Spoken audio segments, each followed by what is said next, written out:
Good morning, everyone, and welcome to Nadex Morning Analysis. It is Friday. Woo, it's Friday, March 5th. I'm happy for the weekend. It's sunny outside. I love getting up in the morning and seeing the sun out there.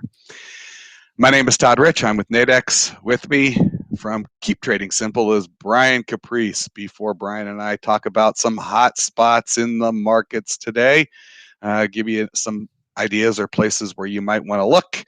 I do need to share our disclaimer that trading involves risk and may not be appropriate for everyone, that any trading decisions you make are solely your responsibility and at your own risk, and that this is an educational session. Please do not construe anything Brian or I say as a buy or sell recommendation. We are doing this for your educational purposes. All right, I am going to, let's just flip this over here so we can get that screen out of the way. Sure. The news of the day is the news of the month. Are you kidding? Yeah. The first Friday of the month. That is it. So we got U.S. unemployment rate and non-farm payroll numbers, and everything came in much better than expected. So the economy is, or at least according to the numbers now, we'll wait till they adjust them. It appears that things are indeed getting better. So, people are going to interpret that. Want to make sure that the economy doesn't overheat. You're seeing that play out in the bond market where they're already, the bond market itself is the end of the yield curve, longer term stuff. People are moving bond prices down, yields up, because they expect that at some point the Fed's going to have to start raising rates, contrary to what the Fed Chairman Powell said yesterday. And so we do have some things moving around. Yep. So let's start, because I tell you, the immediate reaction out of the news this morning, things are really good in the U.S. The dollar just spiked in its strength. And let's take a look at the euro-U.S. dollar, because for a moment there, it actually dropped below the 1.19 level. I think it's rallied back a little bit since then, but it was a very strong emotional response to dollar strength.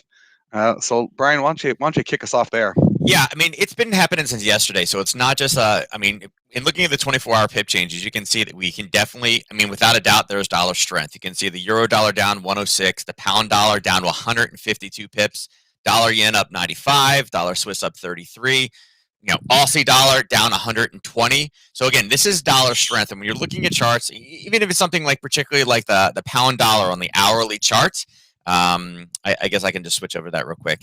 You can see that a lot of this movement really started kicking in yesterday with Powell. This is 11 o'clock. This is right when Powell started speaking. This is right here is when Powell started speaking. So you can see that this overall trend to the downside really started yesterday. And we mentioned that Powell had to talk about the data we saw on Wednesday, but he also knew what the data was going to be Friday. And it's interesting that you've been able to see this dollar strength to the downside. Now, and I would say coincidentally, but it's not really a coincidence, this data is absolutely amazing, right? Employment change came in almost 2 times as high as what the forecast was. There was an adjustment last time, which actually raised it higher than it was.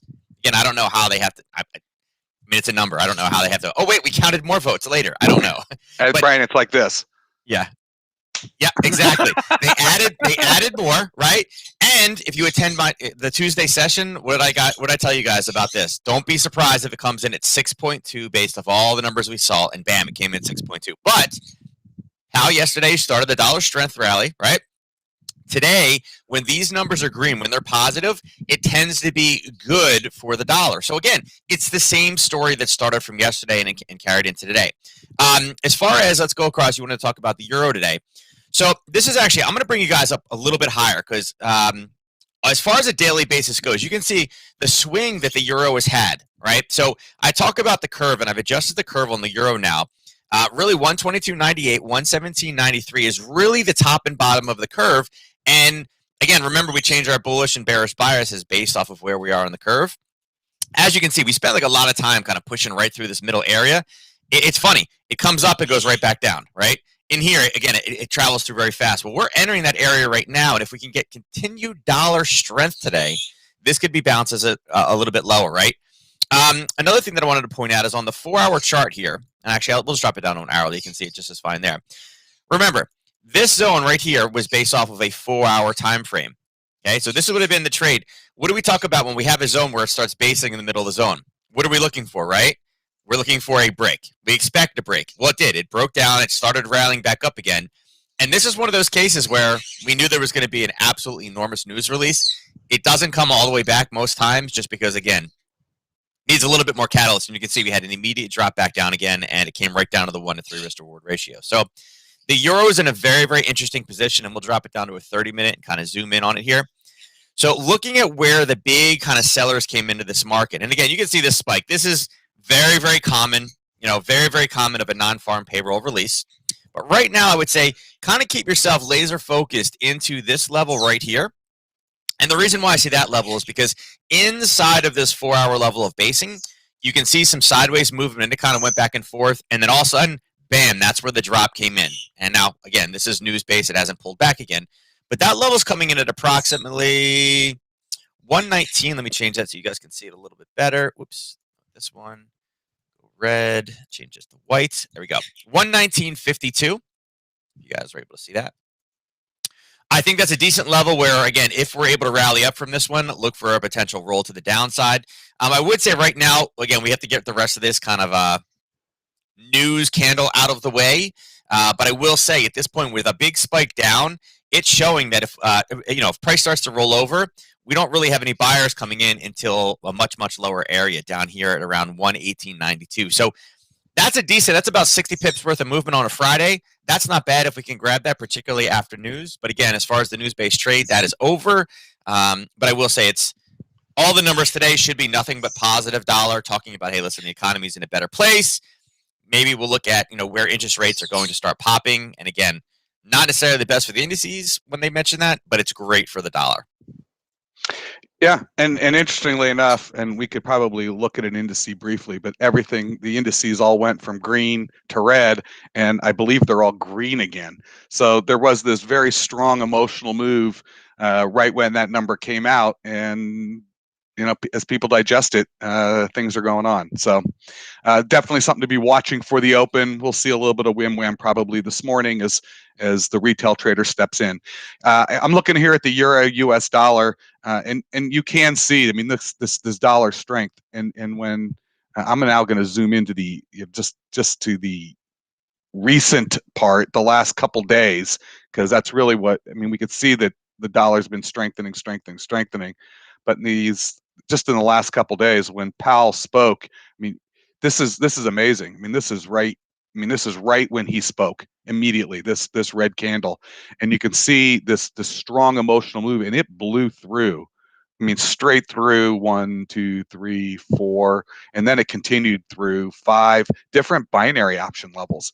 So, it was a great trading opportunity to sell these binaries that, all eventually settled at 0. I mean, there was a trade to be had there. That is that news trading, that event-based trading. Since then, we've seen it do nothing but continue to strengthen. This last candle here, this was the unemployment report. I mean, it's I wanted to say, hey, is that a hammer? Not quite really a hammer. So I don't know if the sellers are exhausted here, but we'll have to watch and see how they continue to interpret this when the retail trader gets in. But Brian's giving you a couple of levels where if it were to bounce back up to, you might see sellers step back in. I've got those on the chart here for you. All right, I want to keep us moving along this morning. Let's do, because I know Brian's got to make a run for it this morning. One other thing that's been really moving around, obviously interest rates going to impact the dollar. Let's talk about oil, because that's also been a bit of the story. Yeah, I mean, we talked about oil. We had inventory. We had OPEC Plus talking yesterday.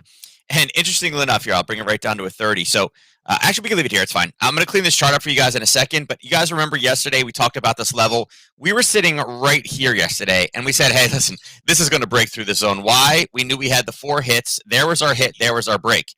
We mentioned 62.65, and I'll drop it down a little bit lower so everybody can see. And again, this is how fast this happens. I don't know if you guys have seen your invitations coming out. I'm doing a talk on laser focusing using short duration. This is a short duration based trade. Mentioned that we had sellers. It was a confirmed area. We were looking for at least a 1-to-3 risk to reward ratio. Well, look what happened. There was the break. It grabbed it. It pulled back. And again, the blue lines are from the bottom of the risk to reward ratio trade. You can see it came down, grabbed its 1 to 3, and then bam, off to the races for oil, right? So let's move these out of the way just so we can clean the chart up. Now, I mentioned yesterday that we had a level a little bit higher. It wasn't the cleanest of levels. Again, we had a base. We pushed into it again pretty deeply and hit it again, hit it again. So it had been hit a few times. It didn't provide any resistance at all. But remember, when we have zones that break, we are looking for pullbacks. Well, this is exactly what happened here as well yesterday. We had the break forward, we had the base, we had the pullback, right? And then we had the push through. So again, without the pullback, again, making this simple, there's the Harry Potter lightning bolt. Now we're at an interesting level. Again, we have another piece, and this is a level that was you can only really see it on a daily. You can see it was a very, very fast spike up and immediate collapse back down again. So it was a level that provided, I don't know, some decent opportunity, but unfortunately, with all the news we have going on right now, it's not providing any resistance whatsoever. It's literally pulling through. So there is another level sitting right above it, which actually comes from a daily zone. It's 66.57 and 66.14. I would say right now, I wouldn't necessarily be interested in taking this thing short until we get up at least to that level. And even then, I'd be very cautious just because, again, the news today was great. The economy opening up is a big boom for demand. More oil is going to be needed. I mean, we did have an absolutely gigantic surplus.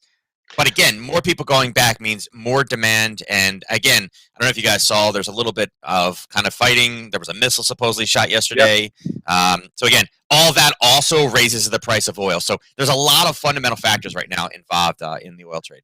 Yeah, and I really want to kind of emphasize what Brian's talking about is oil. We know that there's two things that drive oil. It's supply and its demand.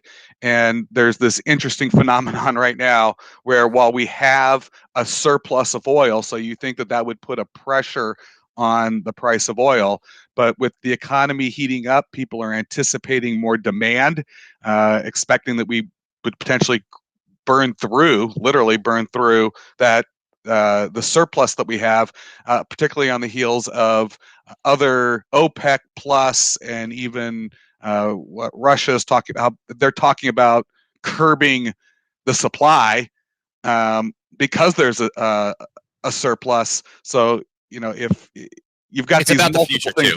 It's a speculative market. I mean, and again, yeah. the missile was fired at a Saudi Aramco site, so it was shot at an oil factory, basically. So refinery. So you're just seeing oil continue its climb, and if don't know how you would want to potentially play this one. I would tend to agree with Brian. I'm not sure. You can always try going short, looking for a pullback at some point, but with what's coming out, the economic numbers looking good, we might see continued buyers coming in. There are for today. There's some call spreads with relatively limited risk reward if oil were to continue just to creep higher throughout the day and finish the week on a strong note. Not sure what's going to happen. No crystal ball, but that would be one way to potentially play that.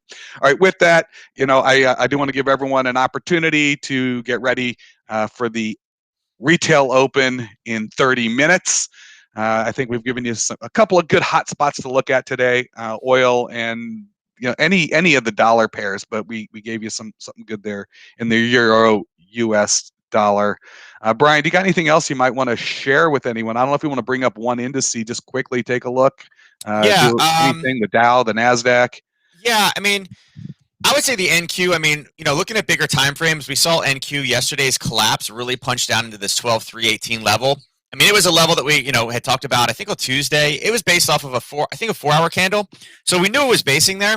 With everything so positive today, remember what else could be coming through today would be the final stimulus kind of, the agreement. There's a couple things going on. There's a couple different votes that are coming out today that should also help propel this higher.